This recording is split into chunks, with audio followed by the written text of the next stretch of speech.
पूजा पाठ करना बहुत सुंदर भाव है।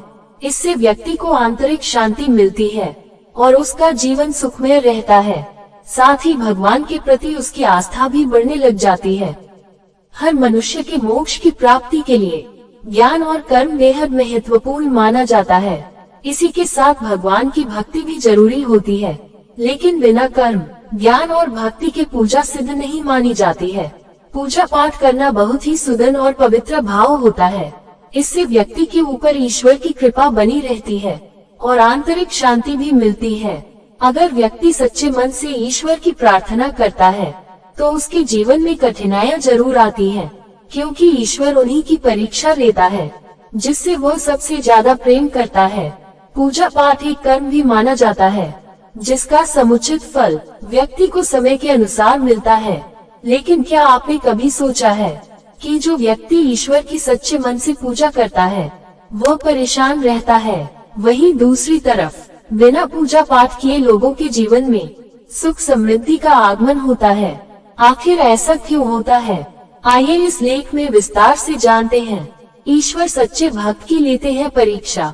अधिक पूजा पाठ करने वाला व्यक्ति इसलिए परेशान रहता है क्योंकि ईश्वर उसी की परीक्षा लेते हैं जिससे वह सबसे अधिक प्रेम करता है।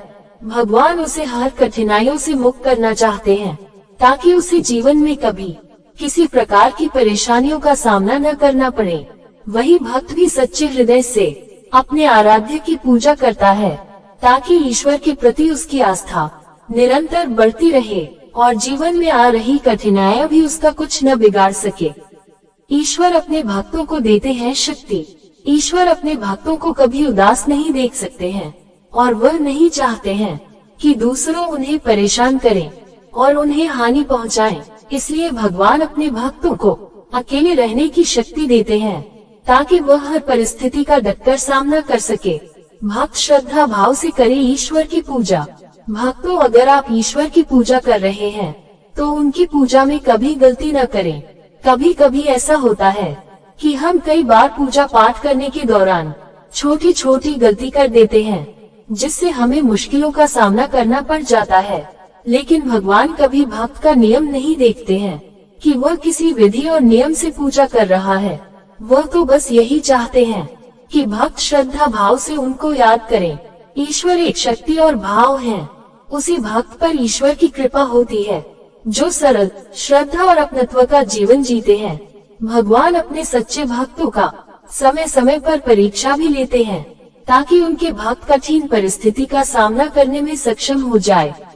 आइए एक कहानी के माध्यम से जानते हैं एक ऐसे ही भक्त की परीक्षा की कहानी। एक सेठ जी बड़े कंजूस थे।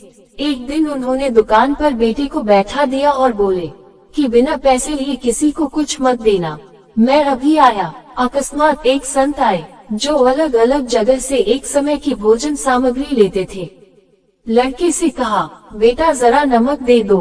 लड़के ने संत को डिब्बा खोलकर एक चम्मच नमक दिया। सेठ जी आए तो देखा कि डिब्बा खुला पड़ा था। सेठ जी ने कहा कि क्या बेचा? बेटा बोला, एक संत जो तालाब पर रहते हैं उनको एक चम्मच नमक दिया था। सेठ का माथा ठनका। वो बोले, अरे मूर्ख, इसमें तो जहरीला पदार्थ है। अब सेठ जी भागकर संत के पास गए। तब तक संत भोजन बनाकर भगवान का भोग लगाकर खाने की थाली लेकर बैठ चुके थे। सेठ जी दूर से ही बोले, महाराज रुकिए, आप जो नमक लाए थे वो नमक नहीं था बल्कि जहरीला पदार्थ था। कृपा करके आप ये भोजन न करें। संत जी बोले, भाई हम तो प्रसाद लेंगे ही, क्योंकि भोग लगा दिया है। भोग लगाकर भोजन छोड़ नहीं सकते। अगर भोग नहीं लगता तो भोजन बेशक छोड़ देते। ये कहकर संत ने भोजन को प्रसाद समझकर खाना शुरू कर दिया। सेठ जी के होश उड़ गए। वो रात भर वहीं बैठे रहे। सेठ को रह रहकर ये चिंता सता रही थी कि अगर संत को कुछ हो गया तो बड़ी बदनामी होगी। रात में अगर तबीयत बिगड़ी तो कम से कम वैद्य को दिखा देंगे। सोचते सोचते उसे नींद आ गई। सुबह रोज की तरह संत जल्दी उठ गए और नदी में स्नान करने लगे।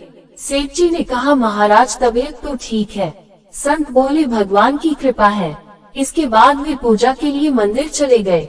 जैसे ही संत ने मंदिर का द्वार खोला तो देखा कि भगवान के श्री विग्रह के 2 भाग हो गए हैं और शरीर काला पड़ गया है। ये देखते ही सेठ को सब समझ आ गया कि भक्त के अटल विश्वास को देखकर भगवान ने भोजन का जहर भोग के रूप में स्वयं ग्रहण कर लिया और भक्त को प्रसाद ग्रहण कराया। इसके बाद सेठ ने तुरंत घर जाकर बेटे को दुकान सौंप दी और सेठ जी स्वयं संत की शरण में आकर भगवान की भक्ति करने लगा।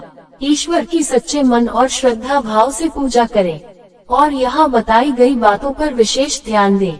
और अगर हमारी स्टोरीज से जुड़े आपके कुछ सवाल हैं, तो वो आप हमें वीडियो के नीचे दिए कमेंट बॉक्स में बताएं। हम आप तक सही जानकारी पहुंचाने का प्रयास करते रहेंगे। अगर आपको ये स्टोरी अच्छी लगी है तो इसे शेयर जरूर करें। ऐसी ही अन्य वीडियो देखने के लिए हमारे YouTube चैनल को सब्सक्राइब जरूर कर ले। धन्यवाद। जय श्री कृष्ण। दोस्तों, अगर आपको हमारी वीडियो अच्छी लगी हो तो वीडियो को लाइक करके अभी हमारे चैनल को सब्सक्राइब कर लीजिए ताकि हमारी हर वीडियो आप तक पहुंच सके।